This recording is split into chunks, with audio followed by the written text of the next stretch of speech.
नमस्कार बच्चों, welcome back to my YouTube channel Geography Guru. आज हम क्लास 9th हिंदी की वर्कशीट नंबर 87 यानी कार्यपत्रक संख्या 87 का अभ्यास करने वाले हैं। आज की इस वर्कशीट में हमें एक अपठित पद्यांश यानी कविता का अंश दिया गया है। सबसे पहले हमें उस कविता के अंश को समझना है, उस कविता के भाव को समझना है, फिर उस पर आधारित कुछ आसान से प्रश्न दिए गए जिनको हम हल करेंगे। तो चलिए शुरुआत करते हैं हम आज की इस वर्कशीट की। जैसा कि आप अपनी स्क्रीन के ऊपर देख पा रहे हैं, यह हमारी वर्कशीट नंबर 87 यानी कार्यपत्रक संख्या 87 रहेगा। हमारा विषय हिंदी है जिसमें हम अपठित काव्यांश है उसका अभ्यास करने वाले हैं। आज की दिनांक रहेगी 17 फरवरी 2021। नीचे दिए गए पद्यांश को पढ़कर उस पर आधारित प्रश्नों के उत्तर दीजिए।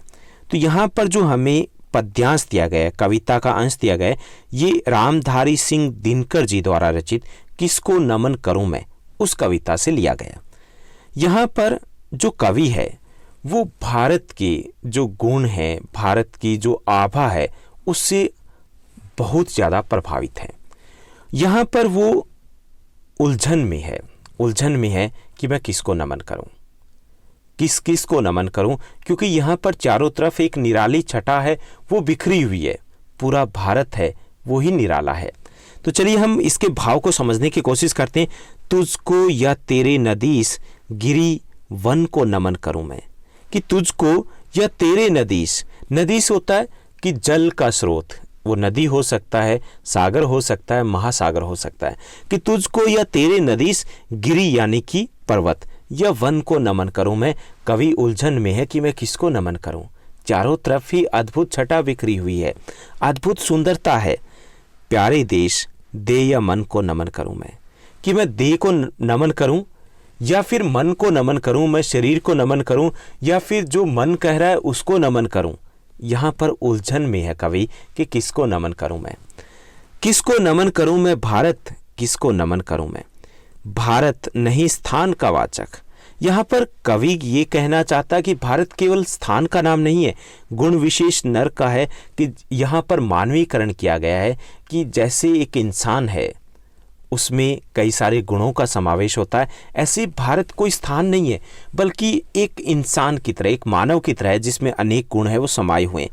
एक देश का नहीं शील यह भूमंडल भर का है, कि यहाँ का जो शील है, यहाँ का जो चरित्र है वो केवल एक देश का नहीं बल्कि पूरे भूमंडल जो है, पूरा विश्व है, उसके लिए एक चरित्र है, उसके लिए एक आदर्श है, वो भारत है। जहाँ कहीं एकता अखंडित, जहाँ प्रेम का स्वर है, देश देश में जहाँ वहाँ खड़ा भारत जीवित भास्वर है। कि यहाँ पर बात की गई भारत की एकता की, प्रेम की, कि भारत है पूरे विश्व को एकता का संदेश देता है। यहाँ पर प्रेम का स्वर है, चारों तरफ एक अलग सा जोश है, एक दृढ़ जो संकल्प है वो दिखाई देता है भारत के लोगों में। किसको नमन करूं मैं भारत, किसको नमन करूं मैं। निखिल विश्व की जन्मभूमि वंदन को नमन करूं मैं, किसको नमन करूं मैं भारत, किसको नमन करूं मैं। कि ये जो भारत की भूमि है ये पूरे विश्व की जन्मभूमि है, पूरे विश्व की संस्कृति है उसकी जन्मभूमि है, पूरे विश्व की ज्ञान की जन्मभूमि है। इसलिए कवि है वो थोड़े से उलझन में है कि मैं किसको नमन करूं। इतने सारे गुण हैं वो इसी देश की धरती में, इसी देश की मिट्टी में समाये हुए हैं। उठे जहां भी घोष शांति का, भारत सवर तेरा है। धर्मदीप हो जिसके भी कर में, वह नर तेरा है। तेरा है वह वीर सत्य पर जो अड़ने आता है, किसी न्याय के लिए प्राण अर्पित करने जाता है। यहाँ पर बात की गई भारत की अहिंसा की, भारत की शांति की, कि जो शांति की बात होती है, जो शांति का संदेश दिया गया था, वो धरती भी यही है, भारत की धरती है जहाँ पर धर्म, यहाँ पे मानव धर्म की बात की गई है।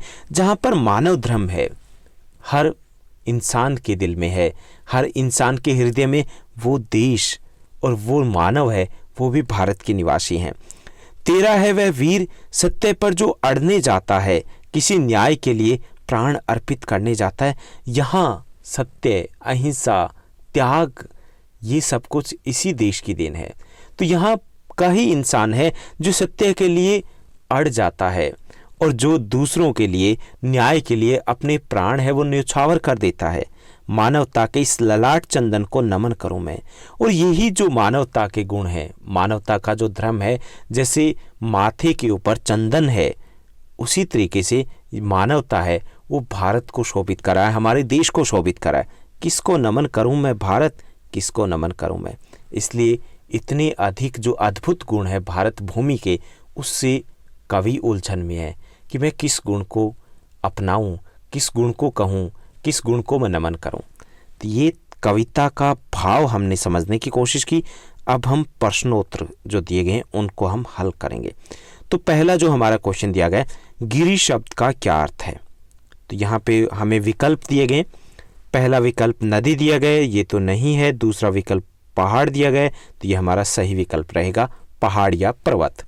उसके बाद दूसरा प्रश्न दिया गया, शील जो शब्द है उसका पर्यायवाची शब्द क्या है। स्वभाव, ये भी सही है। चरित्र, ये भी सही है। प्रवृत्ति, ये भी सही है। तो घ हमारा उत्तर रहेगा उपयुक्त तीनों शब्द। उसके बाद हम नेक्स्ट जो हमारा प्रश्न है उसकी तरफ जाते हैं।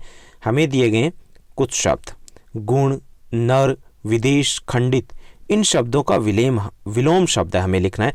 तो गुण का विलोम होता है दोष, नर का विलोम मादा, विदेश का विलोम स्वदेश होता है, और खंडित का विलोम होता है अखंडित। उसके बाद दूसरा जो नेक्स्ट हमारा प्रश्न रहेगा, नेक्स्ट हमारा क्वेश्चन दिया गया, कवि भारत को स्थान का वाचक न मानकर क्या मानना चाहता है। तो कवि भारत को मानव रूप में देखता है, तो वो स्थानवाचक न मानकर न रूप में मानना चाहता है। उसके बाद हमारा तीसरा प्रश्न दिया गया, कवि संपूर्ण विश्व की जन्मभूमि किसे मान रहा है। तो कवि संपूर्ण विश्व की जन्मभूमि भारत को मान रहा है। ओके, तो भारत को संपूर्ण विश्व की जन्मभूमि मान रहा है। उसके बाद चौथा प्रश्न है, कवि भारत को नमन क्यों करना चाहता है, ये हमें बताना है।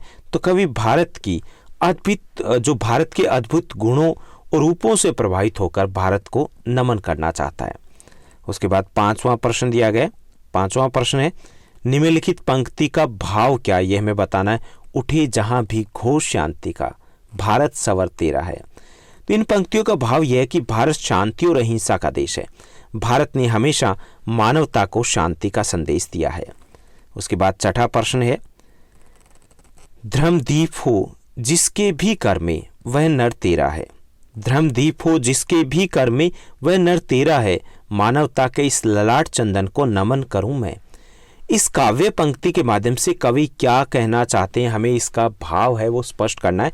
तो इस पंक्ति के माध्यम से, इन पंक्तियों के माध्यम से कवि भारत की संस्कृति की प्रशंसा करते हुए कहता है कि मानव धर्म भारत में सर्वोच्च धर्म है। सभी इसी मानवता के धागे से बंधे हुए हैं। मानवता भारत के माथे पर चंदन के तिलक के समान शोभित है। तो ये थी हमारी आज की वर्कशीट जो काफ़ी आसान थी। उम्मीद करता हूँ आपको समझ में आया होगा। अगर ये वर्कशीट आपको अच्छी लगी, समझ में आया, तो इस वर्कशीट को लाइक और शेयर करना मत भूलिएगा। और हाँ, एक छोटा सा कमेंट भी करना। जब भी आप कमेंट करते हो अच्छा लगता है। Thank you, bye bye, have a nice day.